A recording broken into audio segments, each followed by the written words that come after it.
Breaking news coming in of the Prime Minister visiting the Hindustan Aeronautics Limited, and the Prime Minister there taking a sortie on a Tejas jet. The Prime Minister there while visiting, in fact, you can see visuals on your screen. This is what the Prime Minister put out in a tweet on X. The Prime Minister there taking a sortie while visiting the Hindustan Aeronautics Limited. We have my colleague Vishnu joining us.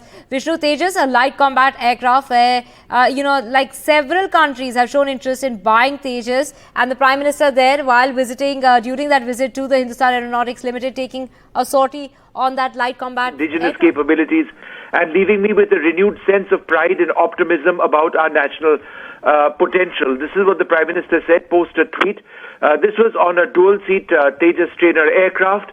The aircraft was piloted by an Indian Air Force pilot. I say this because there are also several Hindustan Aeronautics and National Flight Test Center pilots who are involved in the Tejas development. But as I understand it, it was an IAF pilot who flew the Prime Minister. It is his first sortie on the Tejas aircraft. The Tejas is the bedrock, in a sense, or certainly will be in the years to come, of the Indian Air Force. We've got several Tejas aircraft now in service. We've got a squadron of Tejas fighters already deployed, and India has now a significant order book of Tejas fighters, including 83 aircraft for the Indian Air Force, an order which will be completed in 2029 of the more advanced Tejas Mark 1A aircraft.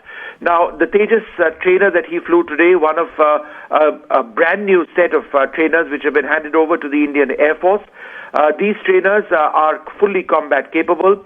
Many years back, I'd had the opportunity of being the first journalist to actually fly on this trainer. I can tell you it is a truly exhilarating experience, but more than just that experience, it's an opportunity for the Prime Minister to have learned a little bit more about the capabilities of the aircraft, the technologies on board, which are Indian, the systems, and why this fills an important role, of why this has an important role in the Indian Air Force. So in terms of what Narendra Modi, the Prime Minister, has said, he says that successfully completed a sortie on the Tejas. The experience was incredibly enriching, significantly bolstering my confidence in our country's indigenous capabilities and leaving me with a renewed sense of pride and optimism about our national potential. One of the other reasons why this is important is because Atmanirbharta in the defense sector is the bedrock upon which India's future and present, I should say, defense acquisition priorities will be based. And at the core of Atmanirbharta is the Tejas fighter as far as the Indian Air Force is concerned. It is a multi-role fighter. It is a fighter which is gradually being updated and upgraded with new technologies. There will eventually be a Tejas Mark II as well. So you've got the Tejas you've got the Tejas FOC, as it is known, already in squadron service. FOC stands for Final Operational Capability. Then, of course, there is the Tejas Mark 1A, which I spoke to you about, of which there is an order of 83 fighters. That will be significantly updated with more weapon systems, a greater range, more electronic warfare systems, etc. And then there'll be a somewhat larger Tejas Mark II aircraft. Now, in as much as we talk about Atmanirbharta and the importance of the Tejas to the Indian Air Force and to the Indian system, important to remember that we have also signed a deal recently, and this was announced in Washington, D.C. with General Electric for the manufacture of jet engines for the Tejas aircraft in India. We've also got dozens of engines from General Electric for the existing Tejas fighters, which are already on order. So those will be delivered, but subsequent to that, for the Tejas Mark 1A and ultimately the Tejas Mark II, there will be a manufacturing line which is set up of the General Electric F414 engines. In fact, that will power the Tejas Mark II, which will be set up in India. So Atmanirbharta in that context is that these engines, and jet engines, are in a sense the holy grail of military aviation.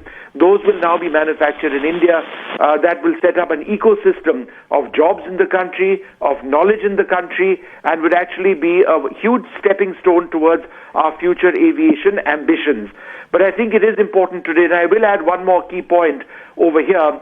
The Prime Minister of the country usually will travel on at least a twin-engine aircraft. They do this for safety purposes. The Tejas, remember, is a single-engined aircraft, but it has an admirable safety record, possibly the best in the Indian Air Force, which is why the Prime Minister flying on a single-engine fighter aircraft showcases the confidence that the government and the system has on this particular aircraft, which, as I mentioned, is in squadron service. It's now going to be forward deployed to many other air bases along our frontiers, and the Prime Minister getting an idea of what it's all about today. Divya.